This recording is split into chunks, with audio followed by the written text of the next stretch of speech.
ništa. Samo nevolje, ne brini se za mene i mirno odlazi. Doći ću za tobom, vjeruj mi.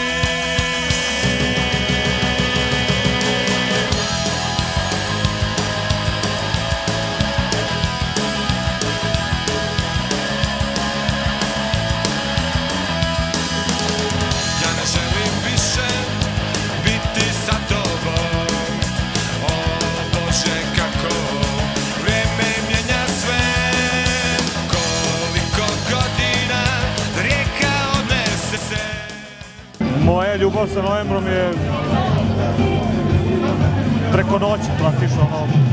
Imao sam devojku, imali smo ono kola, peglicu, znaš, i stalno se slušala muzika neka koju, znaš, eto ja, na primjer, pošto stalno pravio neke kasete, neke zajebancije i to gurao. I samo mi jednog dana dođe devojka i kaže, ej, sad slušam moje nešto, Paf jebi ga de Guelo. Samo da kaže da je Novembar jako prirodan bend, uopšte nemaju taj, ne umišljuju da su neke zvezde, kao recimo što imamo mnogo pod Srbiju, uopšte na prostoru bivše Jugoslavije, mnogi se prave da su neke zvezde, dok je recimo Novembar je sasvim normalan prirodan bend, svi članovi tog benda. Drago mi je da postoje još uvek i da još uvek imaju tu energiju, kako da objasnim, još uvek su sveži, imaju taj pristup muzici kao i neki novi bendovi koji počinju da sviraju tek pa imaju volje, snage i elana za to, tako da je... Spram vremena, da, onda je bilo zanimljivo, pazi, de Guelo kad je izašao, to je poseban tretman, svirke uopšte, koji nisam takvih bendova slušao domaćih. Sa svakim albumom su nešto novo, nešto drugo menjali, ubacivali, eksperimentisali, da kažeš Ibega, ali je uvek bio Novembar u pitanju.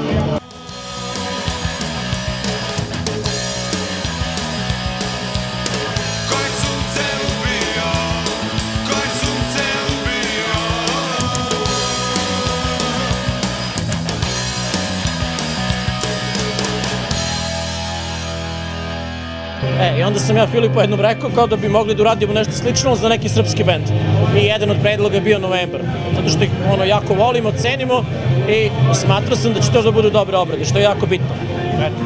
Žive za to da bi svirali, da bi radili dalje, da bi širili tu neku magiju, energiju novim ljudima, novim klincima koji to treba da čuju i skapiraju. Jer bendovi koji se naprave da sviraju da bi uzeli neke novce, vremenom ako ne dođu do toga, raspadu se.